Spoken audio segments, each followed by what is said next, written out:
So maybe somebody else is. I Okay, think- she's got it. She's got it. Yeah. Okay.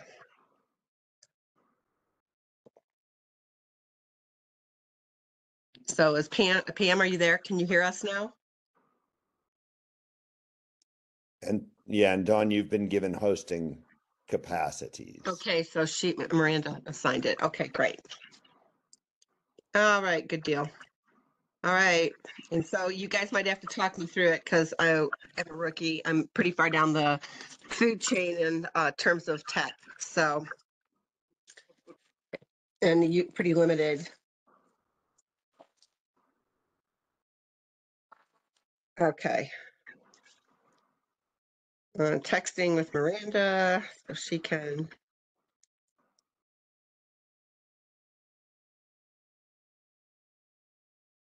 Yes.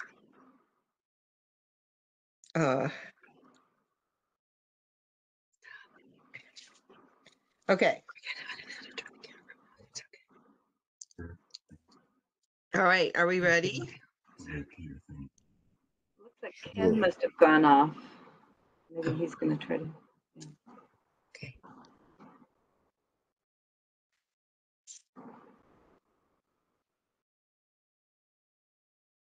Go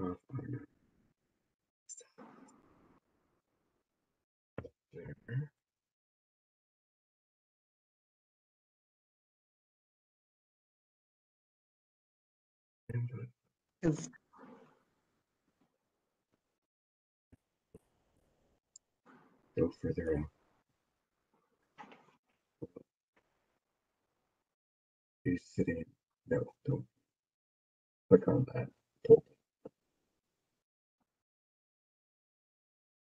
Is Pam gonna try to call in you guys to? Oh my God. Thank you. I can hear you. Yay! It was my husband, my techie husband. Yay! Yay! Ah,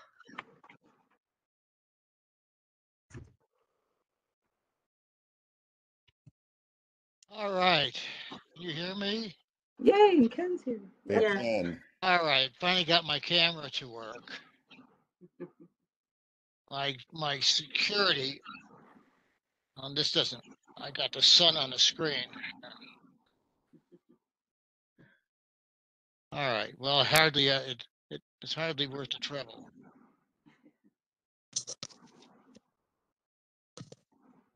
Oh,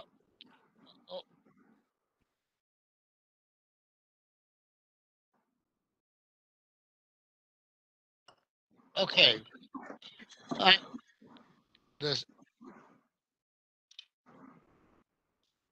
The sun is shining on my screen. I have to move back. There. I have to either have to move the sun or my machine here. 1 second.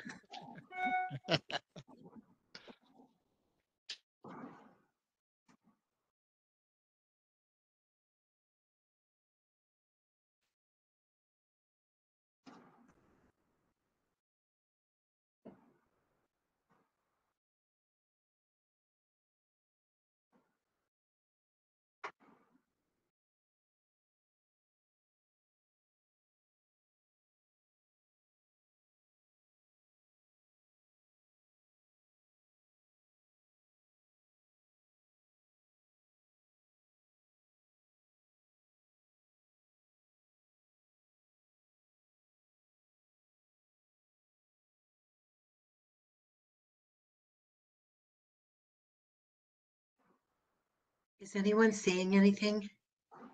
Yeah, are you seeing me? Yeah. Yeah, we're seeing you. We're seeing you, and We hear you.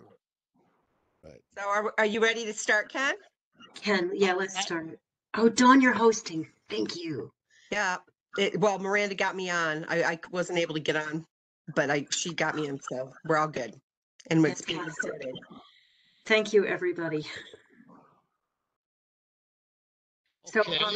wait, there was a request. Bill requested that we record Marcus's discussion. And I told that to Miranda. So, Dawn, I don't know if we need to click anything or. Pam? Yeah. Pam, I saw a notice that said I saw a notice. I got trouble with my audio now. We're recording. We're Mhm. recording. Yeah, Okay. I saw a notice that it was being recorded. Okay, thank you.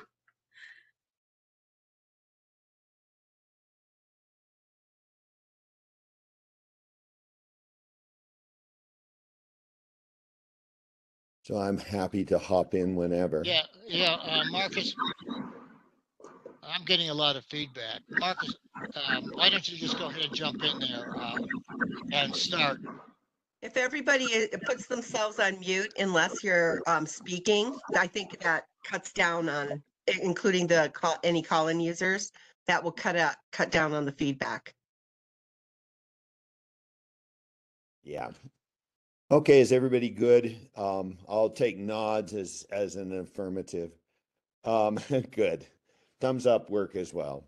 So, this conversation was sparked by a couple of things. One is, obviously there'd been a lot of concern over sort of soil condition, land condition, up here in Gold Hill, that had been, kind of affected by the fires and affected by forest mitigation work. And in parallel with that, there had been a anecdotal but fairly widespread set of comments about local wells drying up, people having problem with their water supply. I talked to a couple of the water suppliers, the tanker companies that come up into the mountains, and some of them have stopped taking new customers. They certainly said they'd just seen a huge increase in their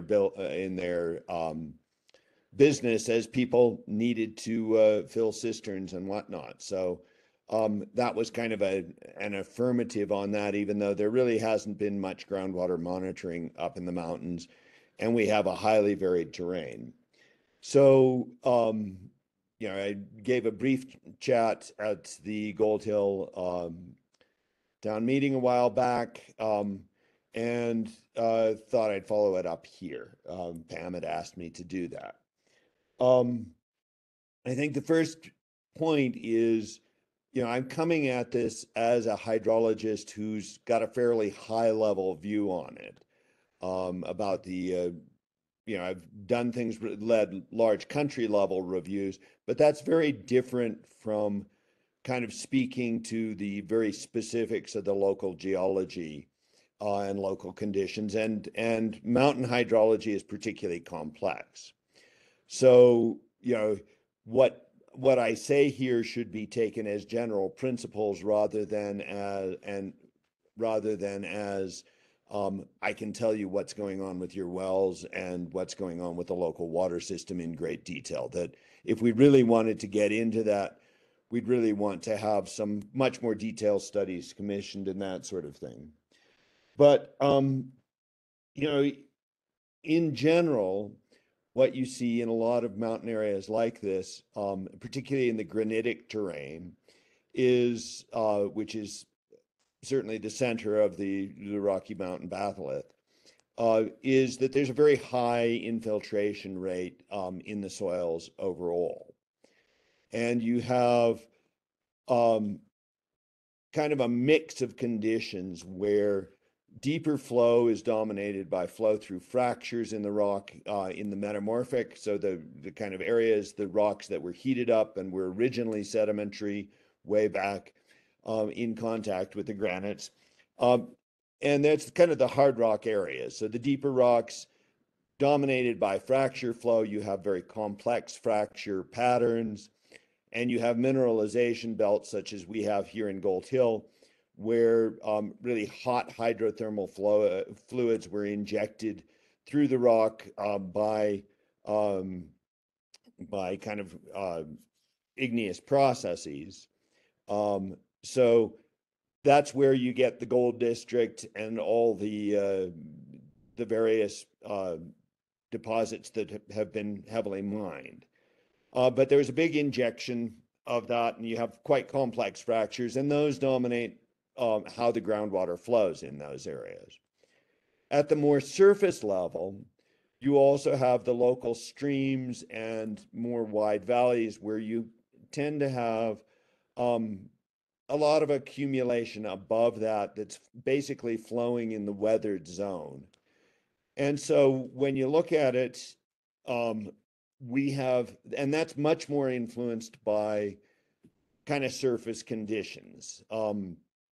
So if you look at it, a lot of people here in Gold Hill have hand dug wells. Those dug wells are basically tapping that weathered zone right at the top of the hard rock. You get more water in the valley bottoms, which it kind of follows logic, or in the swales. The deeper ones, drilled wells, those are tapping into the fracture zones and the fragmented zones at depth. You have a real difference in kind of your water quality types of issues. In the shallow zones, in the weathered zone, it's heavily influenced by local septic systems. So you tend to have more nitrate issues, more E. coli issues, things like that in those shallow wells that are open. And they're very much more influenced by what's happening with the local vegetation and land morphology. In the deeper areas, it's influenced by what your particular well encounters in terms of the fracture areas. Those tend, in a very generic sense, to have more heavy metal issues, more iron issues. If you're tapping into an area that is adjacent to a very mineralized belt, as here in Gold Hill, you may be more likely to encounter high iron or some of the copper, arsenic kinds of things that are associated with those mineralization belts. And if you're well away from them in the more purely granitic terrain, you may have quite pure water. So, and in those fracture zones, how your well behaves really depends on what fractures it's encountering at depth. And so you can have a well that may be only a few hundred feet deep, encountering local fractures, and it may be tapping fairly local water, or you might have to go quite deep, 400, 500, 600 feet, and you'd be tapping a deep fracture zone, and you really don't know without a detailed study where that water's coming from. So that's kind of the background things. And, what it means is that you're more likely to see some effect of local surface management types of things, what you do with forests, grasslands, that sort of thing, in your shallow river valley areas, kind of where you have dug wells, than you are with your deeper wells. Now, when you're talking about what's going on with the wells and trying to figure out, what's happening with your, if you've been encountering, as we have, we've had to purchase water for the first time in a number of years. We've got a big cistern. Ours is a shallow 28-foot well. An awful lot of what you actually observe as a water level in your well, and you can monitor it at any given point, depends on whether or not your pump's been running. So it's heavily influenced by the actual pumping history, but you can get a good idea of what's happening there if you want to monitor it. There are various things that can measure your water level, and it'll give you an idea at a personal level of, are you seeing patterns that are related to seasonal things? Are you actually seeing a steady decline in water levels? It won't really give you much information on what's happening with the local hydrology overall because of that pumping effect and so on. But you can sort of see if you're monitoring over a number of years, hey, is my water level dropping regularly over time? Am I seeing big surface fluctuations? Does it correlate at all with what's happening with the weather in a given year? We have a good snow year and a lot of water melting. Is that causing it to bump up? Is it not? You can get some patterns out of that. And those can be very useful to you in making your own decision of, do I need to deepen the well? Is this something I should be watching for? You know, are there periods in the year when I really need to be fairly cautious? You know, would it be wise to install a bigger cistern just to ride out bumps? Things like that. But it won't give you, it won't, you know, without a real carefully monitored system, it won't give you much what's happening in the groundwater as a overall pattern. The ideal with, you know, groundwater monitoring for really studying the hydrology is to put in wells that aren't pumped and monitoring wells, and those will give you much better idea of what's happening because they don't have the pumping effects. So that's kind of a little bit of a background. You know, as a general rule of thumb, a lot of what's, you know, going on with the groundwater depends on the infiltration at the surface level. And that's influenced quite heavily by sort of soil conditions. You have the kind of inherent geologically determined features in those, where when you have a sandy granitic soil, which I'm sure a number of people have, you get a pretty high infiltration capacity in that, pretty much regardless of what your surface vegetation is. If you have a more clay-rich soil, as we do in some of the valleys, then you know, your infiltration tends to be improved by having good humus cover, good you know, a lot of organics in the soil, you know, some depth where when you have snow or when you have rain, it can leach in. And that's often the case in some of the more mineralized areas. It's the case in many valley bottom areas where you've had much finer stuff accumulate. It's the case if you have metamorphic rocks and they've weathered into a more clay-rich type of thing.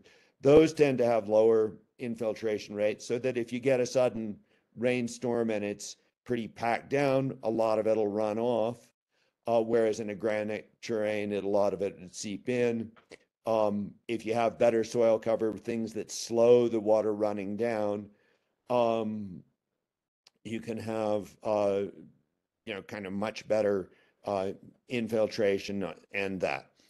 But particularly, you know, again, if you're looking at the differences between your wells, if you're in an area where you got a lot of shallow wells, it stands to reason, shallow dug wells, the more you do to improve those soil conditions and improve the infiltration capacity, that may show up in your individual wells. But if you have deep wells, you know, they can be tapping water that's coming from many miles away or many tens of miles away. It can be under pressure. So what you do on the surface there is much less likely to directly show up in what you see in your wells. You know, so as a good land management practice in general, you know, stuff that slows the water down, whether it's you know, if you have a forest management, forest mitigation, you know, kind of laying boles of the trees across the slope, ensuring that you maintain good infiltration spaces behind them, some swales, things like that. That tends to, you know, have a positive contribution to the overall groundwater. And you're more likely to see it again if you have it in shallow wells than in deeper wells. You know, if you look at some of the classic hydrological studies of water yield from forests, it's kind of an inverse relationship. You tend to get more runoff if you have less forest. What happens with the groundwater and the base flow contribution to streams is pretty variable. But overall, you know, kind of a good rule of thumb is keep the soil carbon, the soil humus fairly high, you know, don't have overly dense forests that you know, really have a huge amount of evapotranspiration, but at the same time make sure that soils are shaded. You don't have the high heat that tends to burn out the soil organic matter. You want a real mixed shade cover, kind of balance, to have kind of moderate your water flow.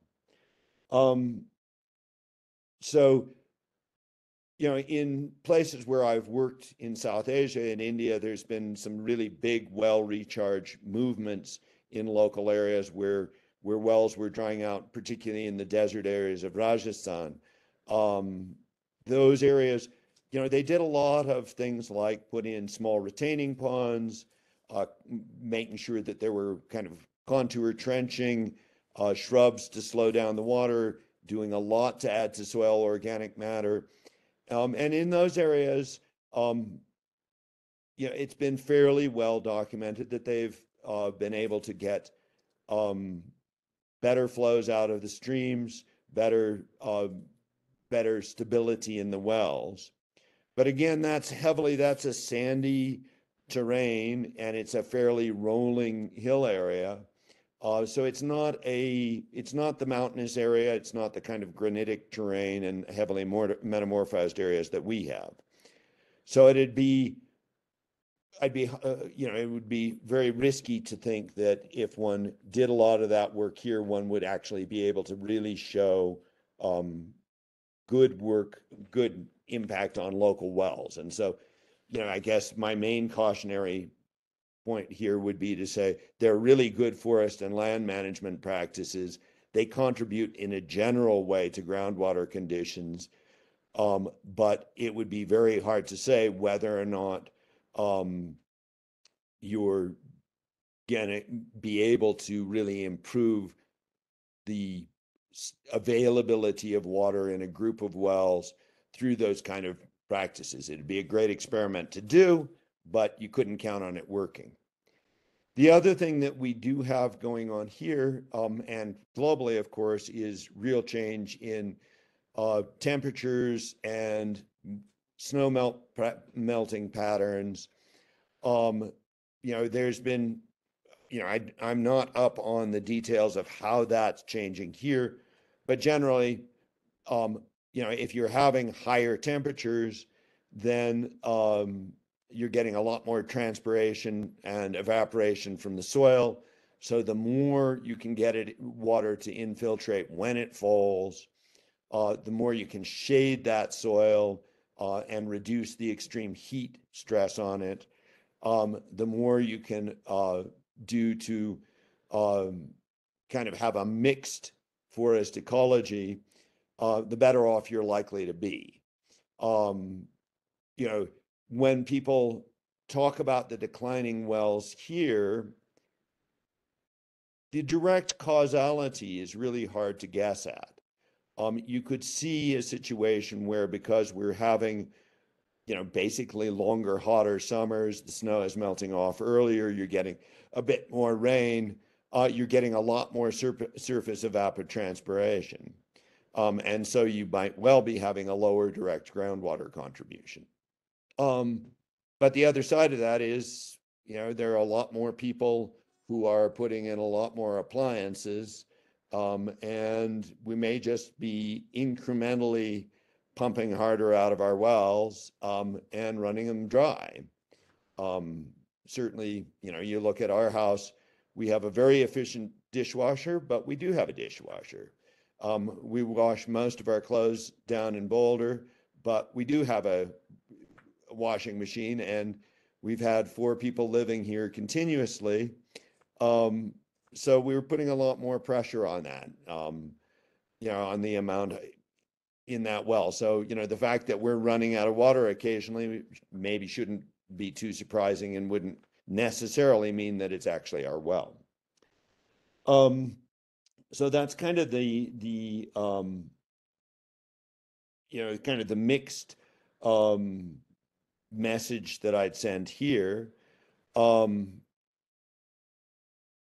think what would be useful is to have kind of some questions from people. What are you seeing? What kind of questions are you having, and why is this of interest, or is it? Well, it certainly is of interest. I'll hold my questions as if anybody else has one. If you have a question, go ahead and raise your hand. Don't have any. I'll ask mine then. Maybe we'll get this thing going. Pam's raising her hand. Oh, I'm sorry, Pam. Go. Ken, you can go first.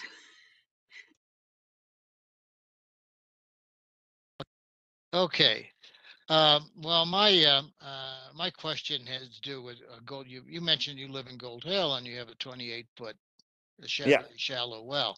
And this is typical of what the miners dug, because they were digging it by hand. They didn't necessarily have the ability to go any deeper than 30 or 40 feet, I suppose. So my question is that since that time, have any of the wells in the Gold Hill area been dug deeper? And do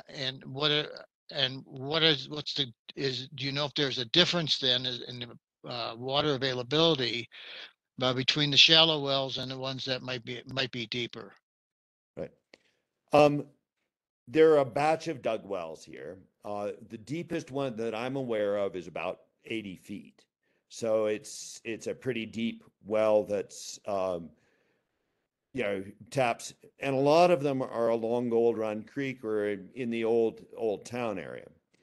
Now, I do know that kind of high water that there's a mix in town of people who still use dug wells and other people who've had wells drilled. And I'm presuming that people drill wells primarily because their water supply is insecure. I don't know how many people have gone ahead and attempted to deepen their dug wells. There are various techniques for deepening dug wells. The most basic being climb down there and shovel.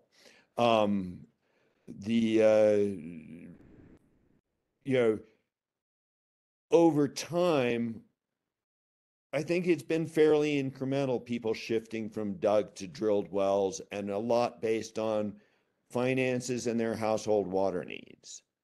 Obviously, big institutions like the Inn that installed a new drilled well, I think 2 years ago or 3 years ago, quite deep well for that. I don't know if people have been deepening individual dug wells. It's certainly a question we're asking.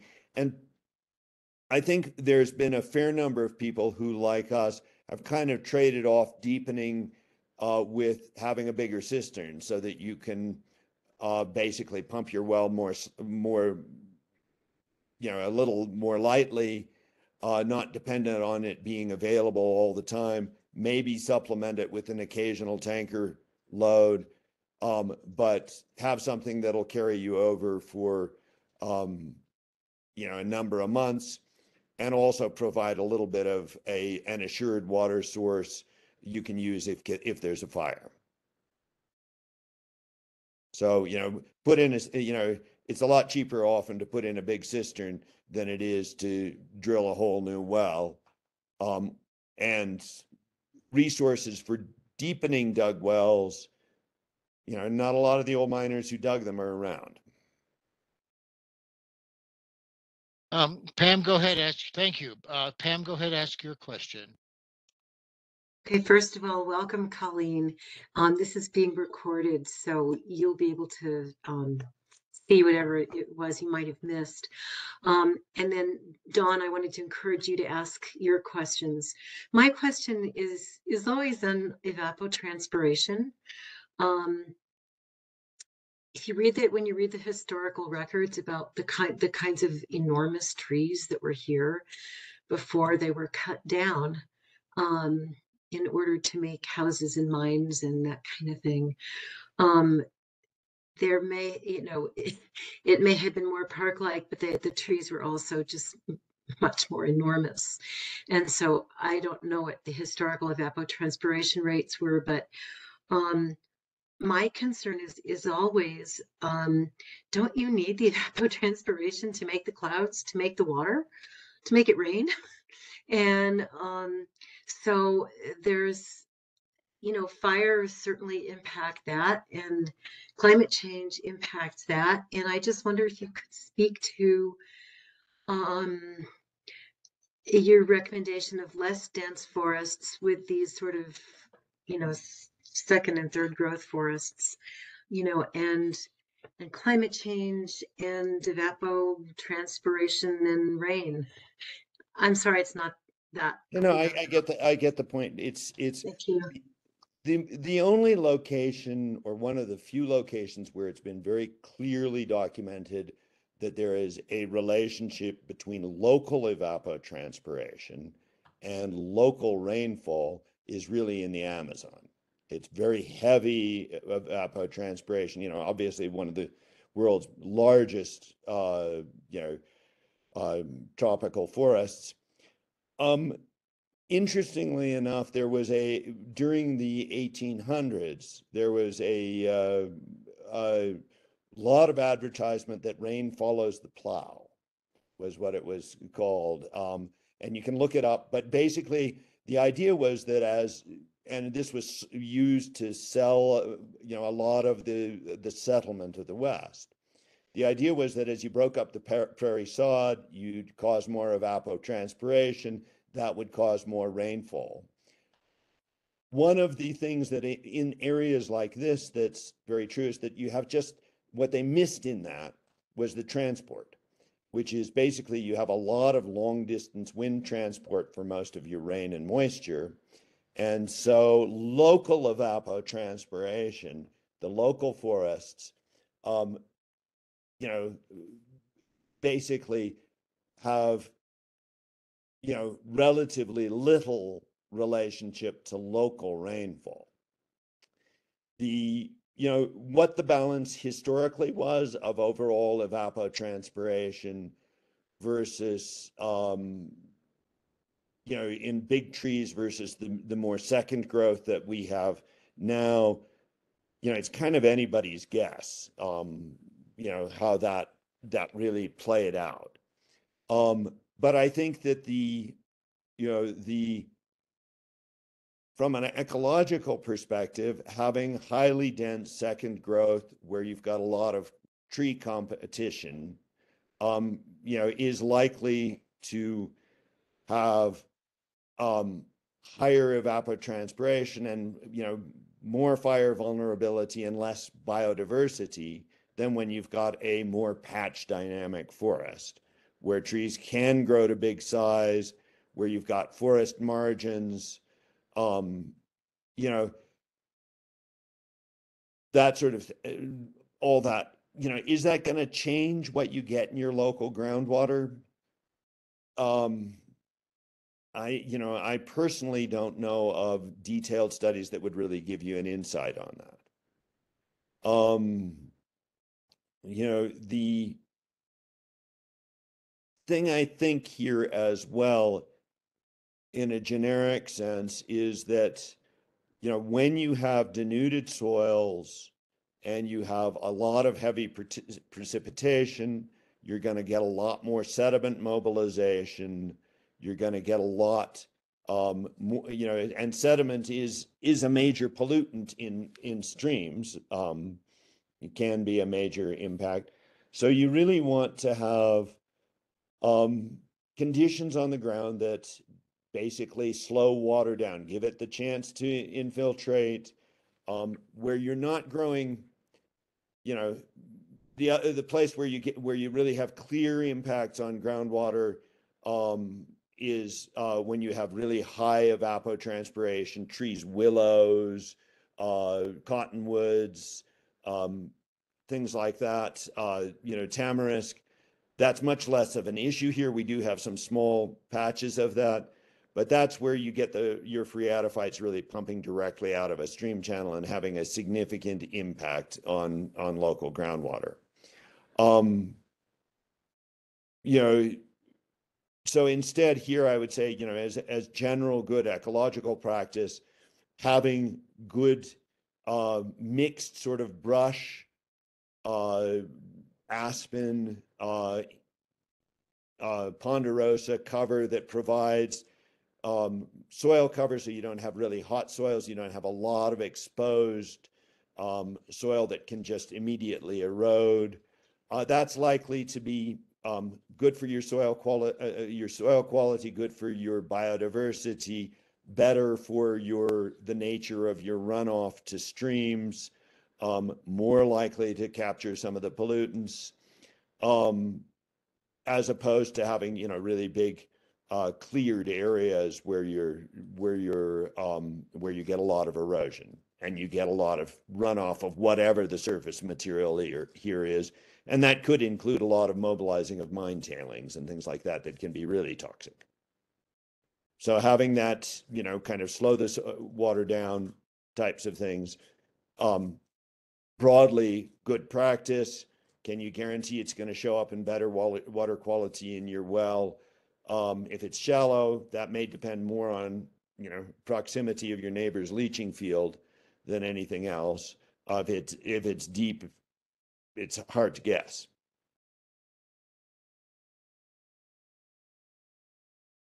Thank you So so much. I had a question. I'm sorry, was I interrupting you, Pam? Okay. So my question is, I have noticed in the summer and in the spring, when the snow melts, I'm concerned about soil retention, and this is not specific to wells. I'm actually in the town of Nederland and on municipal water supply, but I've just noticed the ground changing over the past 10 to 12 years.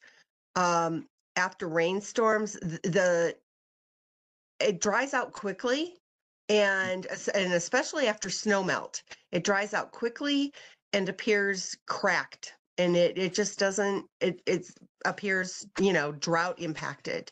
I'm just wondering, it seems like, could that have to do with cloud seeding? It seems like the humidity is higher, there's more refrigerant in the air. I don't know what it is. But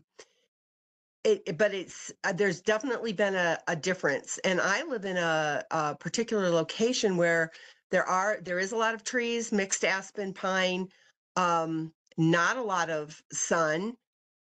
There's a little pond and stream flowing through, but the ground around is just becoming dry. Dry, Right. it's and cracked. Can you speak to that? I'm just like, what's going on here? You know, I can't say authoritatively what's going on, but one of the things that is very common as you get higher temperatures is you get more rapid organic matter decomposition. And if you have you know, higher temperatures and your snow melting more quickly, it's likely that a lot more of it evaporates rather than soaking in.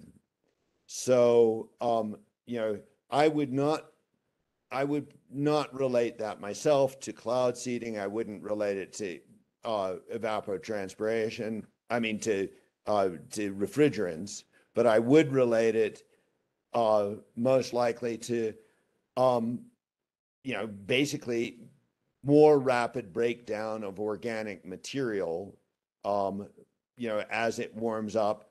That could also be with more active fungal types of things. You know, and it is where, you know, going back to what it is that retains some of that soil carbon, rebuilds it, you know, and shades the soil well at the local level, you know, at the micro level, is what I'd see as most likely in that. That would be my hypothesis. I don't know if there's been really any decent studies on changing soil conditions. in this area. That'd be something that would be interesting to explore whether anybody at NCAR has been looking at.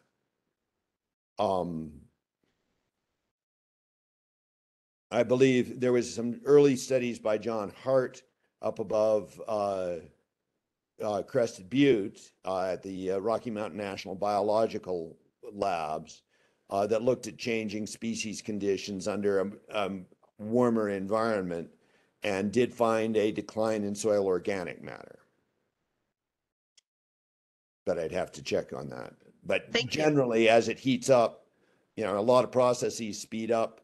Your organic matter decays more quickly. As it decays, your soil is going to dry out more quickly. It's it's both for insulation and insulation. So it's, when you have direct sunlight on bare soil, and I don't know, in your case, you talk about the mixed forest that it is fairly shaded. I'm not sure in that case if it would be direct things or just more rapid decomposition with slightly warmer temperatures. That would be my guess, but I don't know.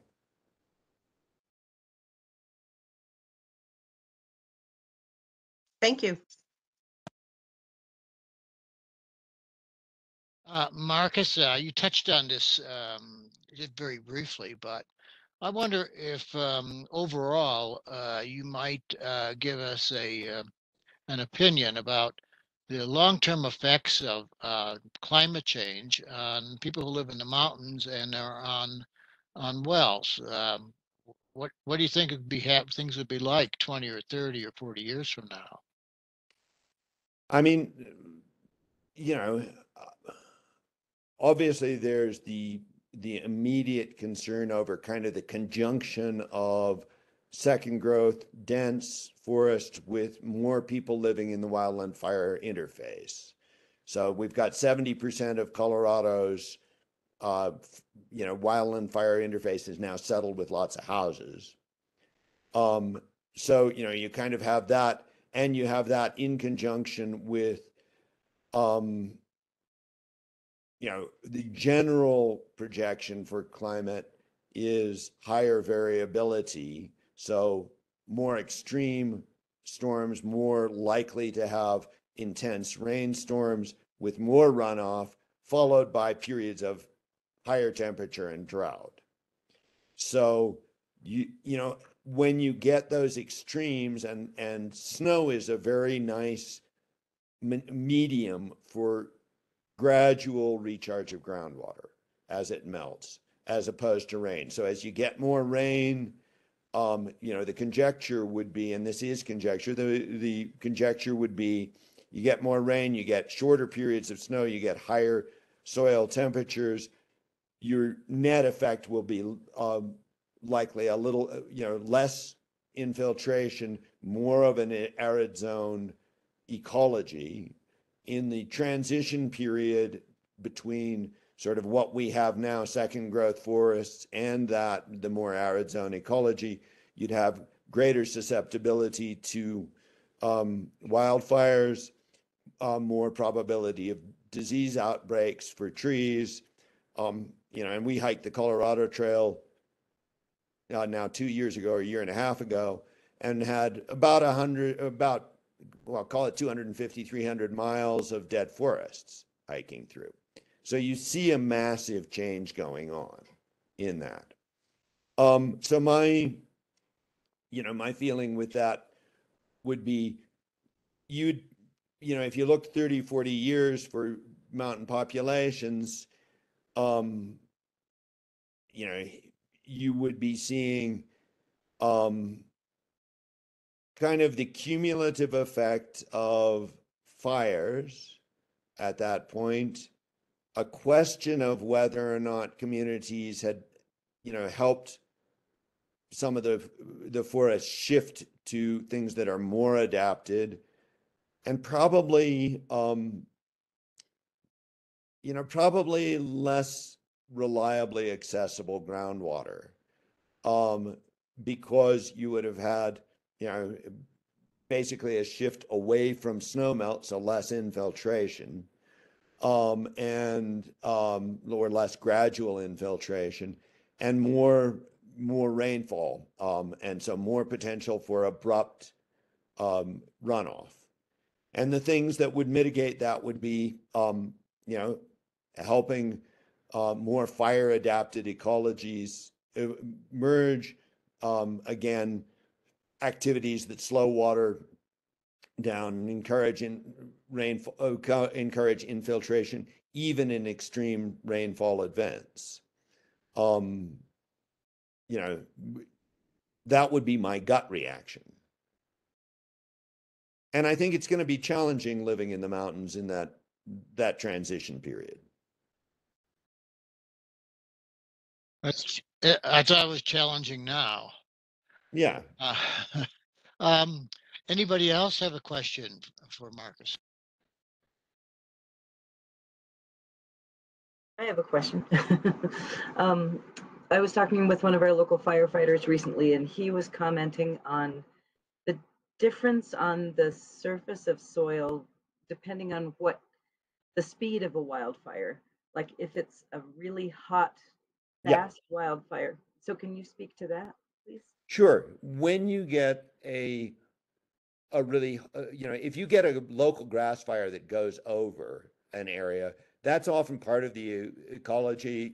It's central for a lot of seeds to bloom. It doesn't really change the soil structure. It can actually improve it. You get more nutrients released, that sort of thing.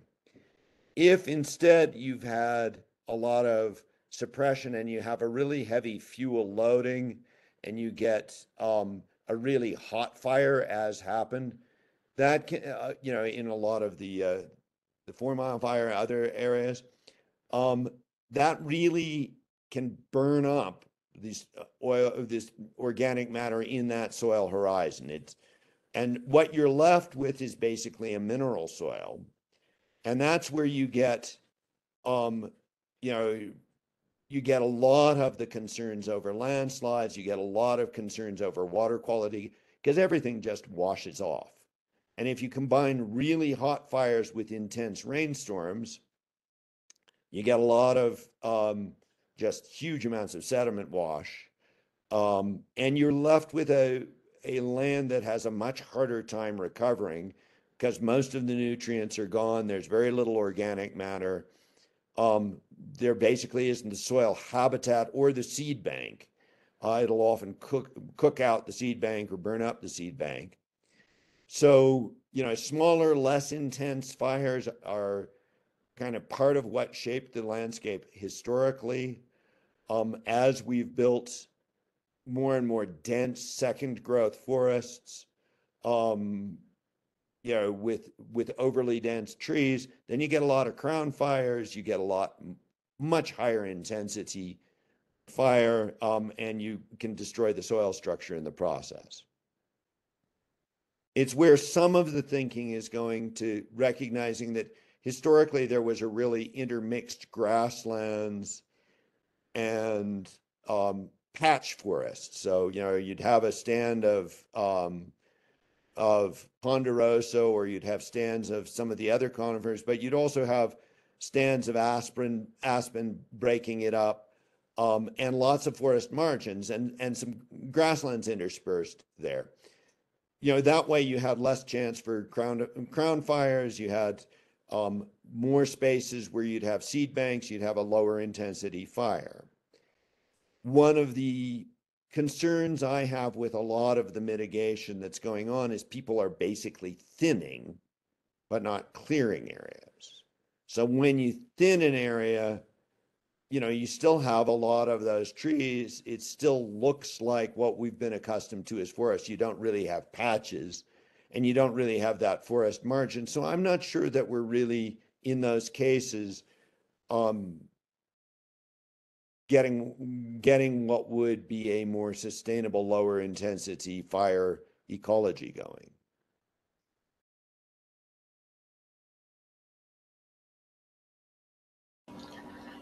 So Marcus, I'm thinking about landscaping on my 3 acres.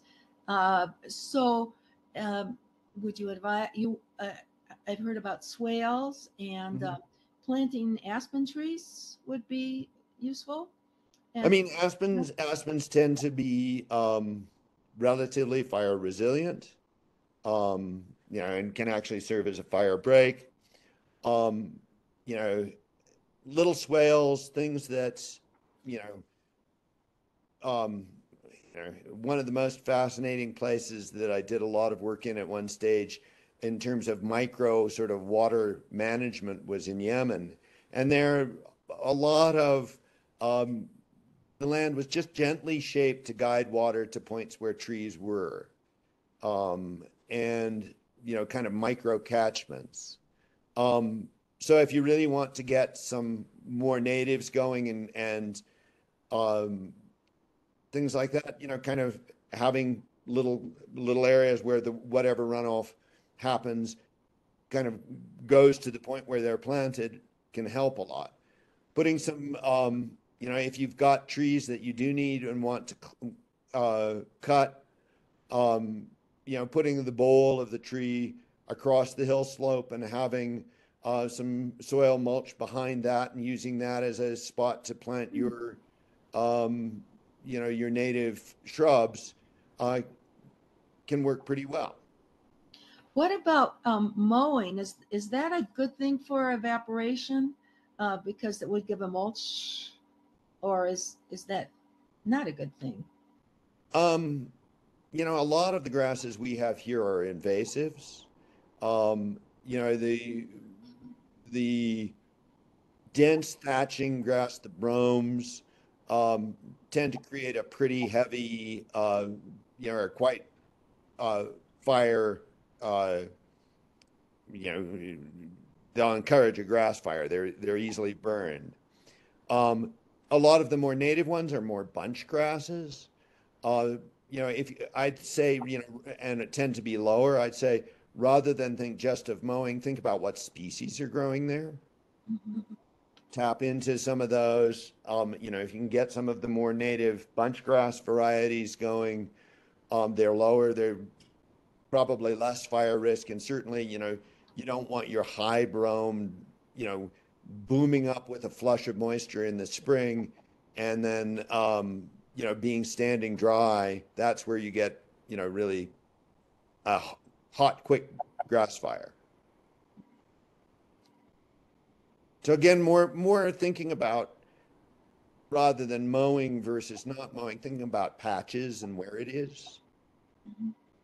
What you mentioned forest margins. What's a forest margin? So if you look at your typical clump of trees, you might have a stand of conifers, then a little ring of aspen on an edge, and then a grassland. And that kind of aspen grassland and conifer aspen zone, that's the margin, where it's not in the center. And those tend to be an area where you got a lot more diverse shrubs. You have a lot more habitat for birds, for browsers, grazers, that sort of thing. You have a multi-storied canopy. So if you look in the main forests, in the dense areas, say on the north slope, you don't have a lot of ground cover, maybe some cedar or something like that. Um, but most of it's shaded out. In those areas where you've kind of got more patchy, a lot of kind of edges around stands of trees, then you tend to have more space for more biodiversity, more shrubs, um, more of the low grasses, that sort of thing. So would we have some slash piles that are still around? Could those be a good thing then for shade and biodiversity? Well, the slash piles per se are not really, um, you know, I think, it's a good question on how best to manage slash piles. Your typical wildland firefighter would say, fuel on the ground is fodder for fires, and you certainly don't want them too close.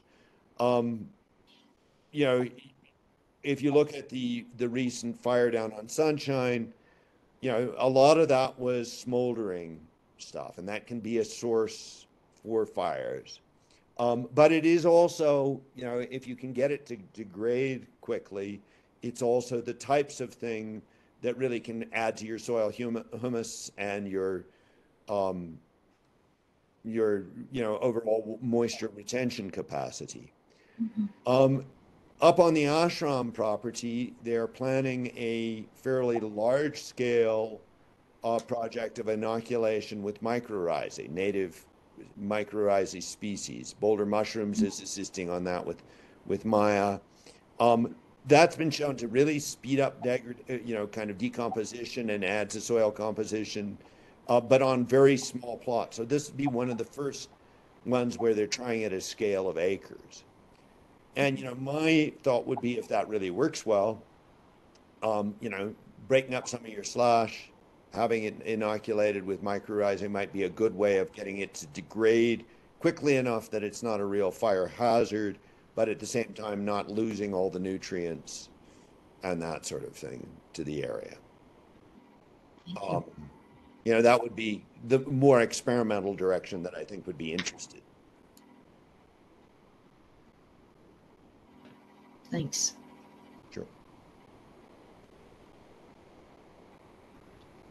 Any other questions? Got a couple minutes. I think we can. I don't have per se a question, but just wanted to chime in here on like forest mitigation and soil, etc. And Marcus, that sounds really interesting, the mycorrhizal experiment with the slash. I'd be really curious to see what happens with that. I spent like the last 9 years working at the Forest Service and local community on a lot of forest mitigation stuff, and also gone to a lot of the regional Forest Service field trips, conferences, etc. And talking about kind of what are the results from forest mitigation when the fires come through, I'd say they're really well. There's a lot of variety and kind of inconclusive results. One researcher was talking about how they did comparison of treated areas versus non-treated areas post-fire, and the soil burn severity was not that different between the areas. That there's always a component of, is it more of the geography that influences the fire behavior, or the weather that influences the fire behavior, versus the actual forest treatment, and those things can be really hard to pull apart. One of the things, though, that seems to be becoming pretty frequent in their findings is that what really makes a difference in fire severity is when there's a prescribed burn. So, you might thin and then burn, and that makes a big difference. But just like thinning on its own doesn't really do a whole lot. And in particular, the patch and clear cuts, they actually burn hotter than the rest of the forest. So it's kind of taking a new twist on what people previously thought, but it keeps showing up in some of these early studies, but there's a lot more to go, considering it takes them, a couple years to get all the data together, analyzed, and then published. So that's just a thought there. The other thing that came to mind, we were talking about like the evaporation, and again, along with forests, I have an acquaintance who was an ecologist with the Forest Service and then ecology professor later up in Montana. And I've been bugging him for the studies, but I haven't gotten them. What he relayed, though, is there are some studies out there that have looked at groundwater. And again, I think, Marcus, this goes to what you're talking about, differences more on surface level groundwater than like the deep level groundwater. Following forest mitigation, you'll often see a spike in the availability of water, but it only lasts, and here I'd have to go look at numbers again, I want to say 3 to 10 years, because when all the shrubs and grasses grow in, they actually evaporate more of the water than the trees are. So it's a temporary increase in that water, and then it drops again as the vegetation comes back. So it's interesting. It's hard to say with certainty, I think, especially what the long-term effects are. I mean, I think that's, it's precisely those nuances that, as you say, it's hard to tease out. I mean, I do think that there's been a consensus for a long time that prescribed burns are one of the better things that are needed. That hits smack up against the question of 70% of the wildland interface being settled with houses, because prescribed burns make a lot of homeowners and insurance companies very nervous for obvious reasons. You know, and that's also why I was talking about the nuances with the evapotranspiration is, yes, depends on what happens with the trees, but it also depends on what happens with your ground cover, and those may be lagged. And it depends on what you do with the ground in between. I mean, one of the things that's being discussed here for parts of the meadow has been discussed for a long time is actually some grazing. And it's that kind of thing of, do you have your native grazers and browsers there, or are you getting huge flushes of basically grasses that are growing a lot? And is it things like the bunch grasses, which are fairly drought tolerant and maybe lower water demanding, versus some of the things that were imported like the bromes for as a fodder purpose, but grow very intensively when you get that water. So that's lots of details in there. I think, anything else? Anybody else? I think the hard point to, one of the hardest points, going back to your question, Ken, about what's it going to look like in 40 or 50 years, are we going to go through that transition and figure out how to manage some of the things that are less comfortable, like prescribed burns, or not? Are we going to have our burns be unprescribed?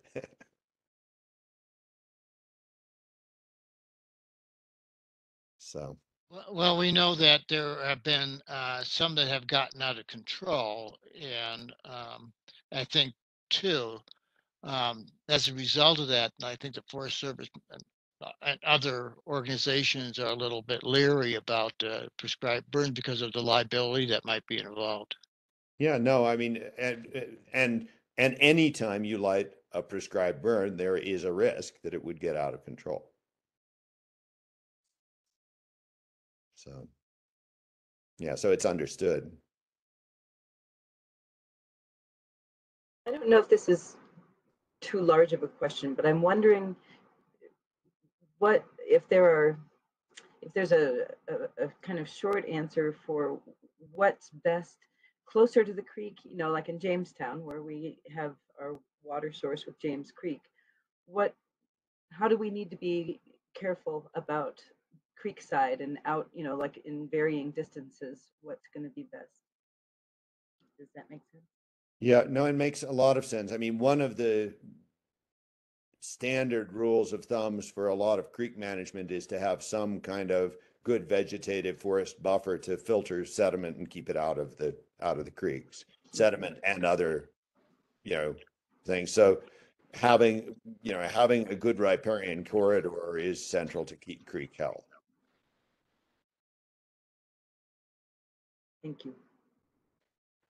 That's why in Oregon, places like that where it's big forest management, they often clear cut management, they'll leave a buffer of a couple 100 feet.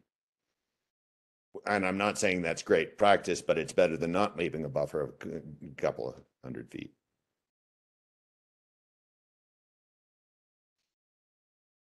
Good enough. Anything else? Well, we were hoping that you would give a report from Gold Hill for the check-ins, so don't go away. Okay, yeah. That still works for you. Yeah, it's 10:15. I do have to meet somebody pretty soon. Can you give it really quick? Well, yeah, why don't we let Marcus go first then? Yeah. Sure. I mean, report from Gold Hill, overall, I mean, I think the main thing that hasn't been touched on is the question of the cache mine application to restart operations, particularly milling there. Maya is tracking, there was a big meeting of that. There are a lot of uncertainties, but basically they have put in an application to restart milling at the top of Horsefall. Their application is not finalized, so it's not open for public comment yet. You know, I can send around the link to that. It's a very extensive one. There was a meeting on that about a week and a half ago with the state and various water districts, Left-Hand Water District, the Pine Brook, others from 4 Mile. There appeared to be quite a lot of concern over, first of all, they'd be pumping water up from Left-Hand Creek, and claim they own about 20% of the Left-Hand Creek Water Conservancy District water.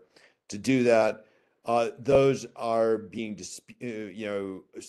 open to question whether they really own that. There are questions about whether or not their proposed method of dealing with the large amounts of water that it would take for milling are adequate. And then there's the questions, on a larger scale of if they restart milling for just the material on site, well, then does that open the door for them to mobilize tailings piles from other areas and bring it on site because they own a lot, and mill there? Is their tailing pond adequate? Are the chemicals that they're using the ones they're saying they're using? I think Pine Brook said that they went up and the mine people had given them a list of chemicals that they were using, but those were not the ones that were actually on site. So there are kind of a number of questions around toxics there. What we do know is that when their application is complete, Mile will keep us informed. There will be a public comment period where people can jump in, but there will only be one public comment period, and that is before probably a lot of the questions that might be raised by, say, the local Water Conservancy District or Boulder County Public Health or others would be resolved. So anyway, there will be a public comment period of about 10 days. Maya is going to keep people informed on that. And then there's also a recognition, some of those who have been living on the ridge there up in Horsefall have seen this before, and there's kind of a debate of, are they really planning to start operations or trying to start operations, or is this just one of their periodic efforts to get more people to invest and keep from the expenses of shutting down? So that's the biggest thing from Gold Hill that's kind of on the radar screen. There's a bunch of other, there's people tracking various grants, working closely with Maya and others for mitigation, for, kind of overall cleanup around town, things like that. But I think that summarizes the main discussion. The main thing recently has been the question of the mine. And, I'd happily circulate this to, Mary Beth and others for circulation to the IMA when we know what the public comment period is, when anything moves in relation to the mine. So it would be a good idea then to revisit this every once in a while, just to keep track of what's going on with that. Yeah. But I think quite a lot of organizations are on top of this, and there was very good attendance at the meeting with the state people. And a lot of the water districts are quite concerned about the idea. Doesn't the county have to issue a permit for this? it was not clear to me exactly what permitting would be needed. The Department of the state is very clear, but I'm not sure in terms of the county types of things.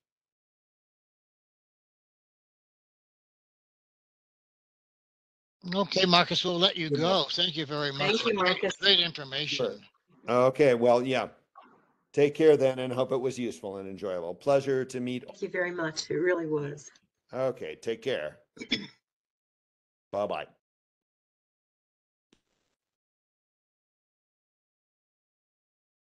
Okay, getting into updates, we have about 40 minutes left. Why don't we start? Who wants to start? Who wants to be next? Be able to drop out sooner if you do that. I don't know.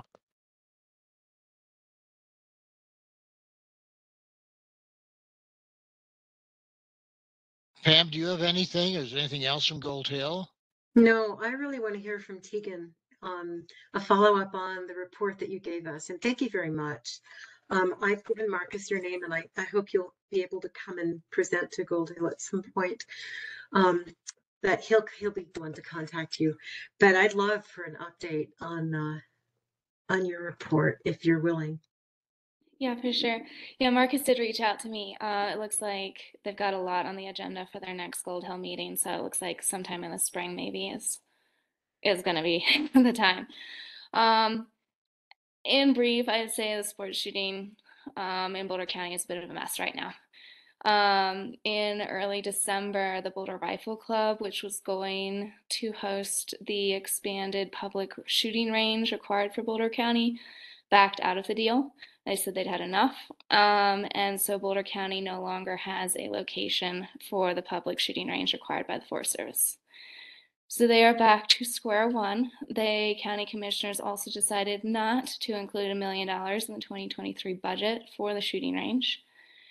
So this leaves them still over $2.5 million short of the cost to build the shooting range, based on the original estimates that for the shooting range when it's going to be built, the Boulder Rifle Club. Add to that, the Forest Service's shooting range down near Idaho Springs is almost complete. Clear Creek and Gilpin County are breaking ground on their shooting range this spring, which means that very likely this year, Clear Creek and Gilpin counties are going to close to sports shooting. So you can guess where everyone's going to go. It's going to be Boulder County. The current county commissioners are a bit less than either understanding or enthusiastic about making this a priority. I think they know they get pushback from people in Boulder who don't quite understand the situation. Kind of what I've seen is people in Boulder are like, well, we don't want people to come to Boulder to shoot. And what they don't get is people come to Boulder County to shoot already. It's not will they or won't they, it's where are we going to have them shoot. But what it comes across looking like when Boulder County talks about building a shooting range is that Boulder County wants to support more gun ownership. So it's a bit of a difficulty, I think, in broader education of people who don't recreate in the mountains and don't really understand what's happening.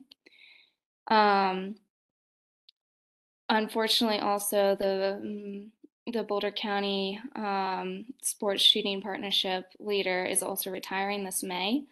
So with him will go all, the last almost decade's worth of information on this. So we're trying to push Boulder County as much as we can to find another location for the shooting range and get started. The closest thing they have is somewhere up near Allen's Park that they looked into a number of years ago, out on, I think it's Johnny Park Road, pretty far away from anyone else. So that's the best lead they have at the moment. We've talked to Nagusa's team, we've talked to Bennett's representative, and the general message is federal government can't fund this through the Forest Service, even if they wanted to, and B, it's kind of like, we'll get back to you if we know of anything. grants that might be able to support this project probably in 2024, which just isn't going to cut it. We need something this year, basically. So moving on to the state, and we'll see what they can do. At the Boulder County Commissioners hearing, when they were looking at local closures in November, I think it was, one of the county commissioners made a pretty big push to get CPW to put more funding in. And CPW likewise pushed back pretty hard and told them, we've already given you, $1.3 million. You need to figure out the rest of it. So everyone seems to be kind of trying to boot it into someone else's court to fix, rather than take responsibility for what they need to do.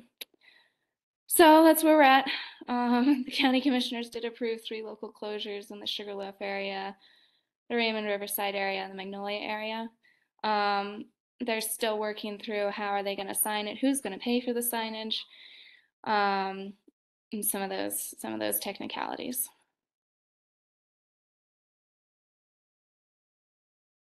So there's these closures, but there are no signage yet. So nobody knows that it's closed. Correct. No signage as of yet. Boulder County is working on it. I heard that they're expecting something in the range of $50,000 in order to print signage and apply signage to locations, and then they also gonna have to work through with the Forest Service as to how and where they can put signage, and it's gonna have to fit Forest Service requirements for signage. It'll be fun.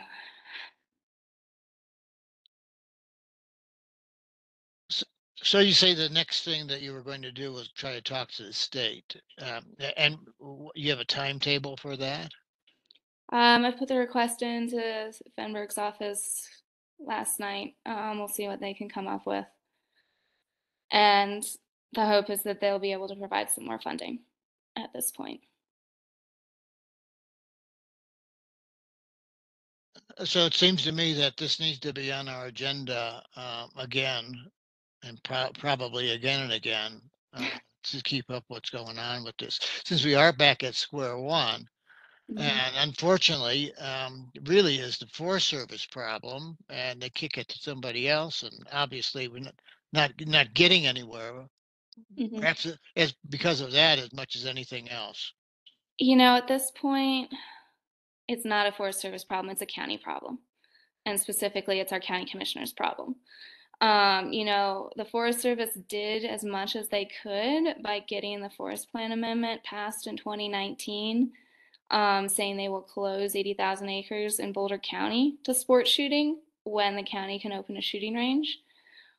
Just given the political situation that they have to work through, because this has to go through the Washington, D.C. office, that was a pretty big step. And it's now, unfortunately, it is the county's responsibility to get this figured out. Okay, thanks. Any questions for Tegan? I am wondering, I'm really new here, but the shooting range, would that effectively, if it was successful, would it effectively contain shooting, or would they still want to go shoot other places? There's always going to be a couple exceptions to the rule, but the vast majority of shooters would go to the shooting ranges. The sport shooters did participate in this process, and a lot of them said they don't feel safe shooting in the forest because they don't know who's going to turn up and start shooting next to them. And they would feel safer at a shooting range. Now, there are a few kind of, I'll call them renegades, who don't care about safety and don't want to be supervised, but they shouldn't be shooting anyway, in the manner that they are.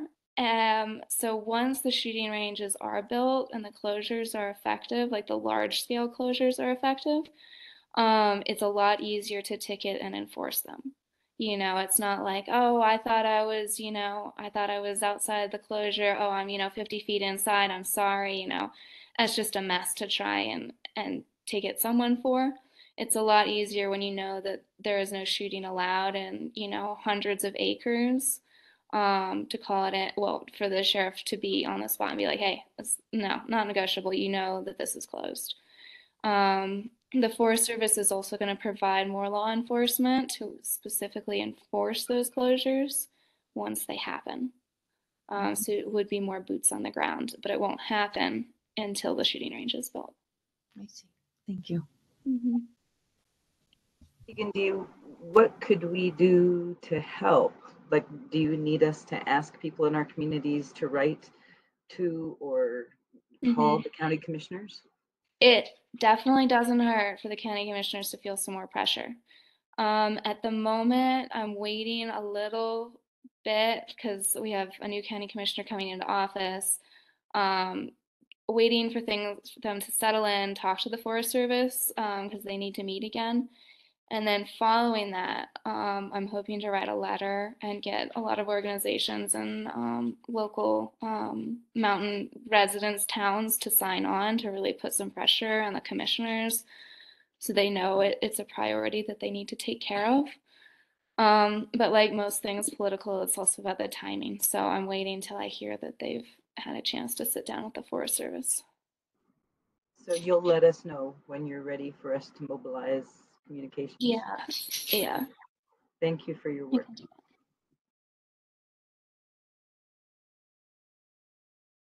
I'm also thinking that the towns that might be affected by this, including Jamestown, Ward, perhaps Lyons, Nederland, might do something in form of resolution supporting and encouraging the county commissioners to go ahead and do something like that, do what needs to be done in order to find another place to have a shooting range. Yeah, I think that would be very helpful. Well, just stay with us and tell us when, and I'll try to push for that. Okay, that sounds good.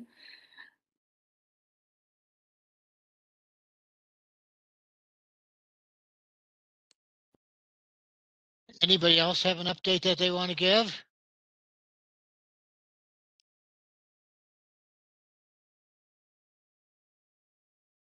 This is Dawn, and the Netherland Board of Trustees did appoint another trustee finally on Tuesday night, and so they have a full board again. The biggest news is probably that the marshal that Netherland had hired is not able to come, citing medical reasons. Something came up.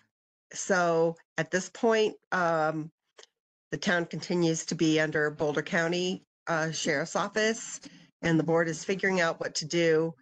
But I don't know that they can. We don't know what's going to happen yet. But the best guess is they're going to, for the interim or for the near future, we will be continue under Boulder County, and they are scheduling meetings to continue to figure that out. So that's pretty much town news. There is something we don't have. We haven't even had the first meeting yet. I just.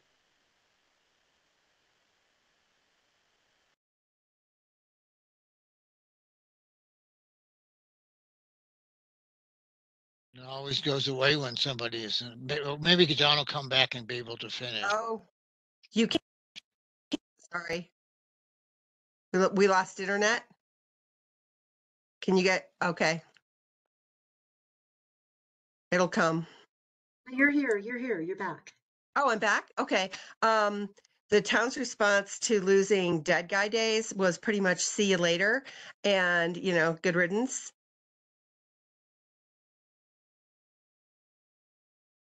We're kind of tired of big events for tourists and people outside of town. We would like to have events and activities for people who live here, by people who live here, for people who live here, and that benefit people who live here. So the town has bought the domain name Netter Days, and that doesn't apply to one event. It would be it's a name that will be, say, a 4th of July event. It would be 4th of July parade and picnic, Netter Days, 4th of July picnic and this and that. The first one will be March 24th and 25th, and it's going to be on First Street. It's being planned by a couple people on town staff, not me. I'm not one of the planners of this event, but involving a square shutdown of a street, a square dance, discounts with businesses, business buy-in with it, kids activities, sledding, activities, just a family-friendly winter event, snow event. So I love the idea. I love the concept and the Netter Days. So it'll be Netter Days Winter Fest or Winter Festival or something like that. I don't even know what they're going to call it yet. We haven't even had the first larger meeting about it. And that could apply to any event sponsored by the town of Netherland in any season. But it's all of the events would be family friendly, resident focused. So there is an effort among town staff to try to bring those things back because we've been feeling like we've been overrun by people coming through and large events that really aren't us, big companies coming in from the outside and putting up giant beer tents. That's not what we want. So I was happy to hear that focus and I wanted to share that with you. That's all. Colleen, I know you had something. Yeah, can you guys hear me? Okay, I've been having such horrendous audio issues with this brand new laptop. Sorry I was late. I had another meeting. That's what my life is now, is meetings.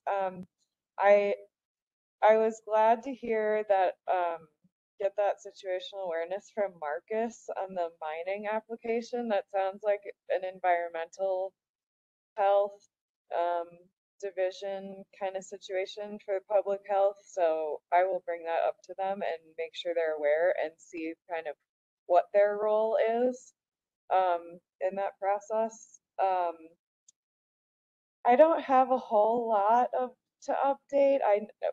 I guess as everybody knows, the state has sunsetted all of like the COVID PCR testing sites now as of the 15th. So I've reached out to all of the county contacts that I have as far as getting rapid antigen tests out to the community, including the ones in Netherland and all over the county. We'll be looking at some other options for these PCR kiosks for testing moving forward.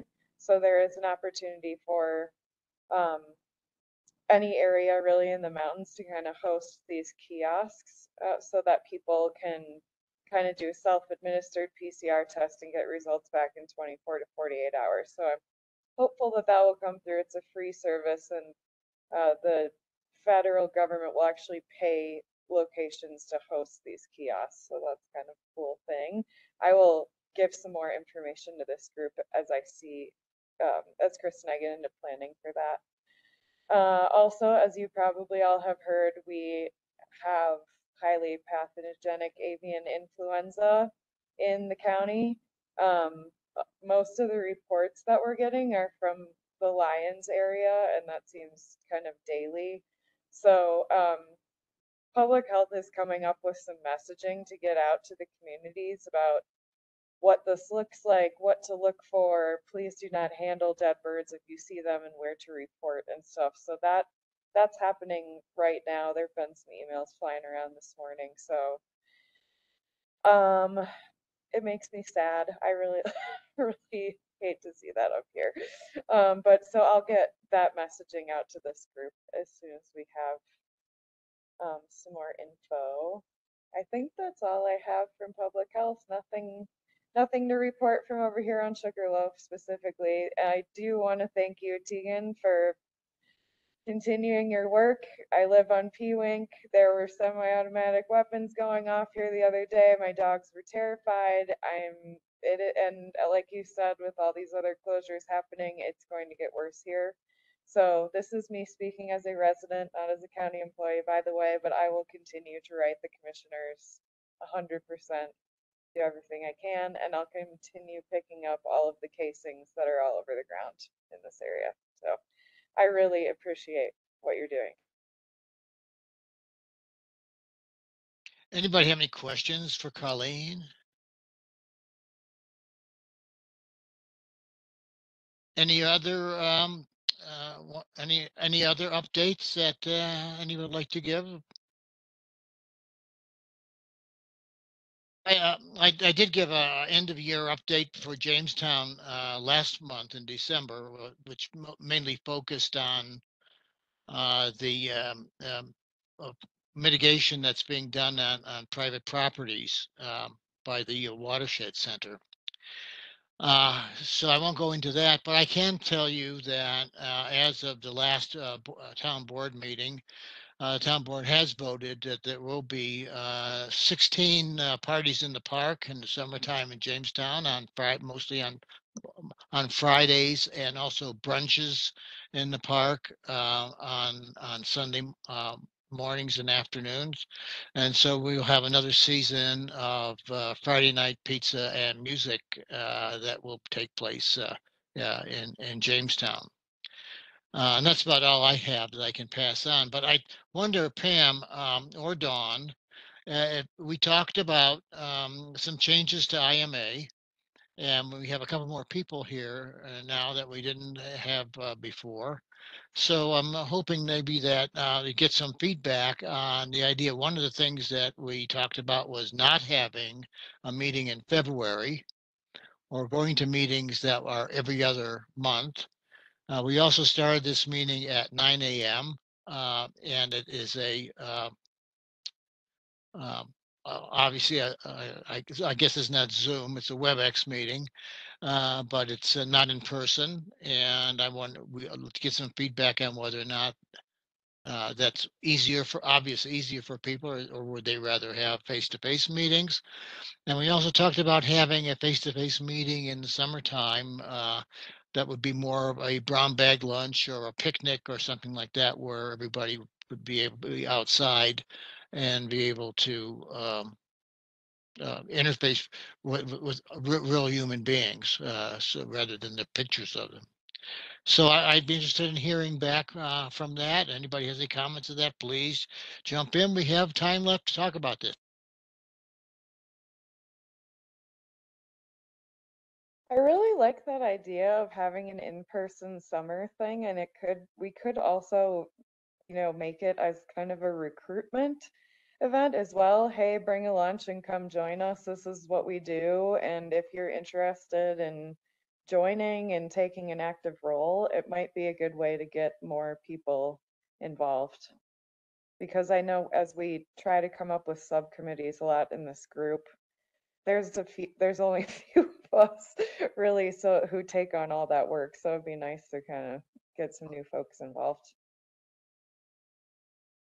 I think one of the things we spoke about was also recruitment, but we also thought of it as kind of a reunion group as well, to invite some of the people who've been involved in the past to speak to it. We'll invite Gary. He'll show up if he can. Gary Sampasan, just other individuals who've been involved in the past who might bring some historical knowledge to the new people who might be interested. Ooh. I've heard from a couple of people who are very enthusiastic about meeting in June, who weren't able to be here because they had prior commitments. And also people who are enthusiastic about the idea of having meetings every other month and just using the Google group to communicate in the meantime. I think that's a great idea, Pam. And it also gives us, like, if there are some of us working on specific efforts, it gives us some more time to kind of get going on some of that stuff and then present. I think it's a good idea.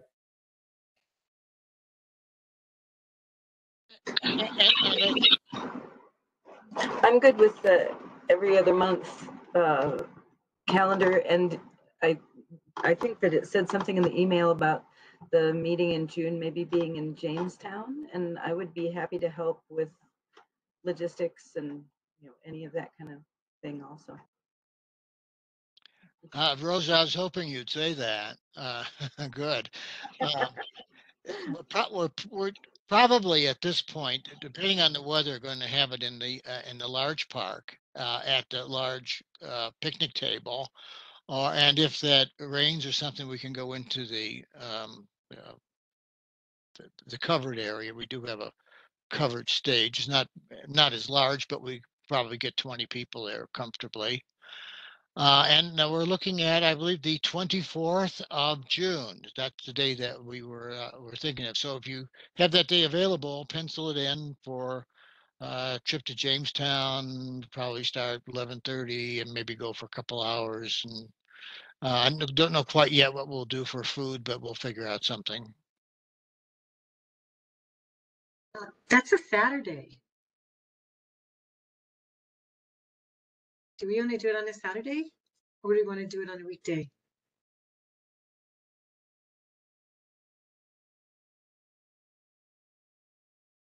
Well, what did we talk about? I thought we were talking about a Saturday. Or were we talking about? I apologize. I got mixed up with something else.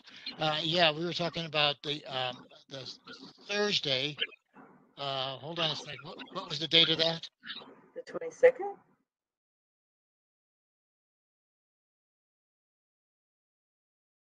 I think so.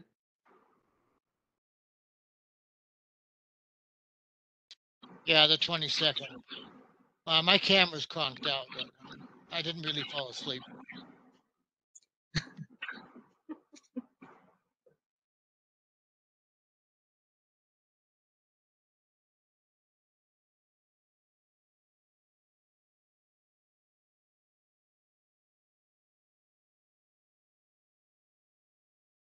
That's great. It's the first meeting on my calendar that day, which is an absolute miracle.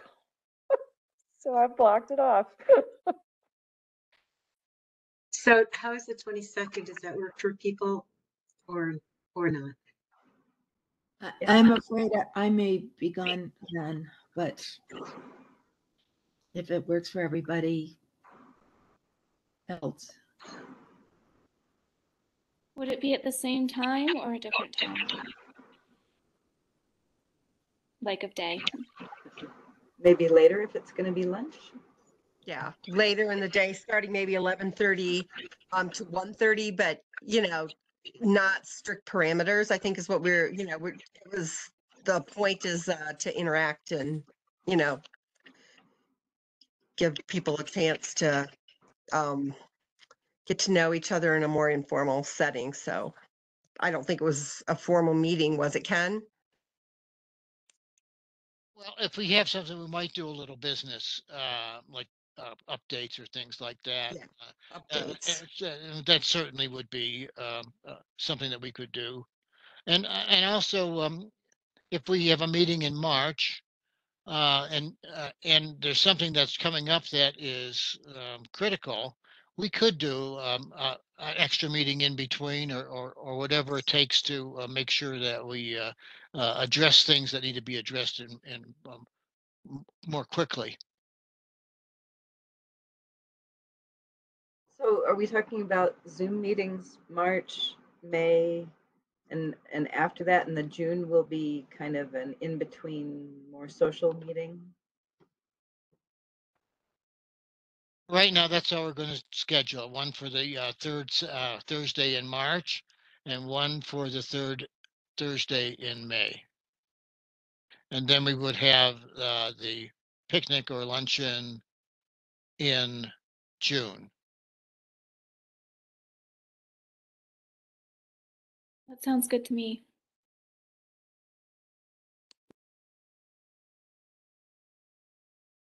Okay, we'll get it on your calendars and encourage others if you run into them to let them know that that's going to be available.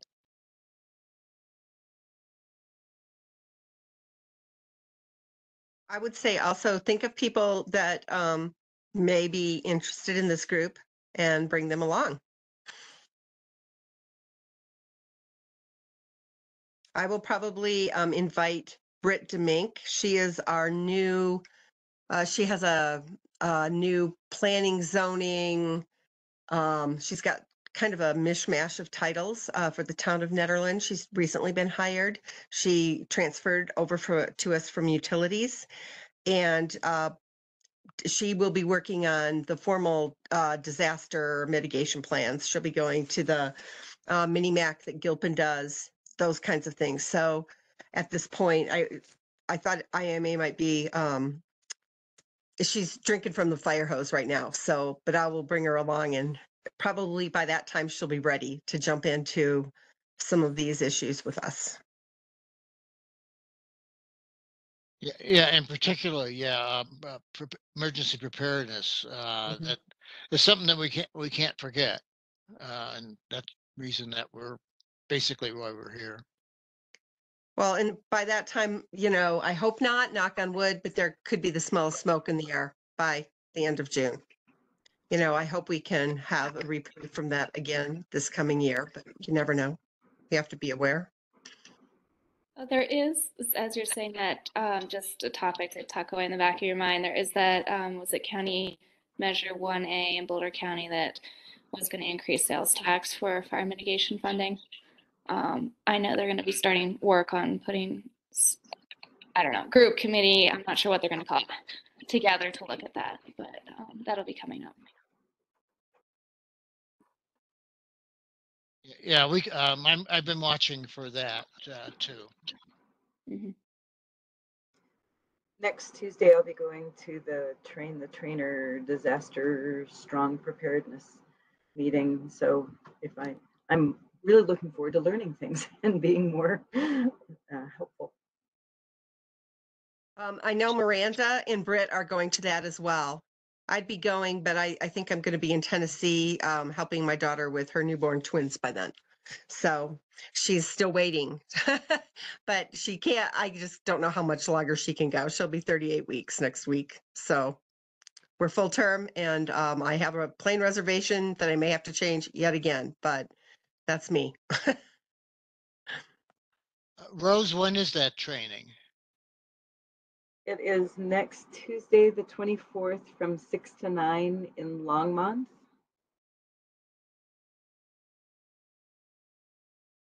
Okay, and perhaps when we meet again in March, you might be able to give us an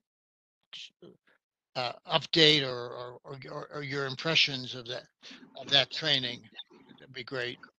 Sure, I'd be happy to. And I think that part of, I don't know if this is going to be talked about at that training, but Pam has talked about this, and the name is escaping me right now, but the OEM contact person, Monica maybe, is that there's talk about having one of these train the trainer trainings in the mountains. And I don't know if they've figured out where they're going to do that yet.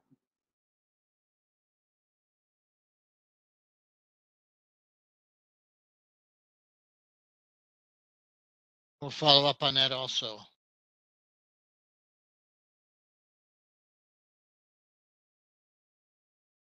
I have a question for Dawn. Do you know, will Miranda be sending one of us the recording so that we can send it to the group? Because this has been a really excellent meeting. And I'm Think so. so grateful for everybody who's here. Yeah, I believe so. Okay, great. I believe so. I'll just ask her. Thank you.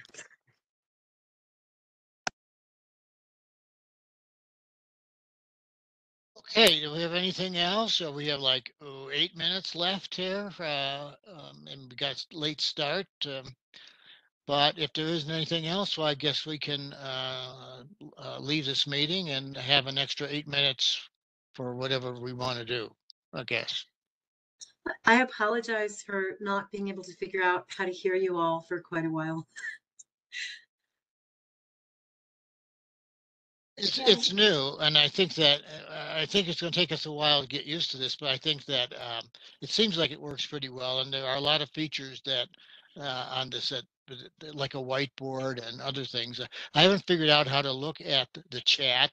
It has in there when the chat it comes up, but then I don't know whether that information is lost or not. But I think I'm going to look at the tutorial again and see if I can get a few more features working out of this.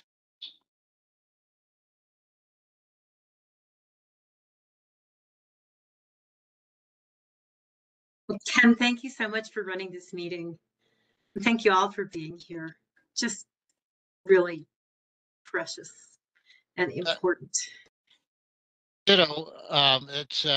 It's really been enlightening for me, and I appreciate everybody took the time to keep the IMA going, because it's something that we need to continue with as long as we can. All right. Thank you, everybody. Dawn, have a great time in Tennessee. Whenever I get there, I will. Looking forward to it. Yeah, looking forward to hearing. Okay, ciao.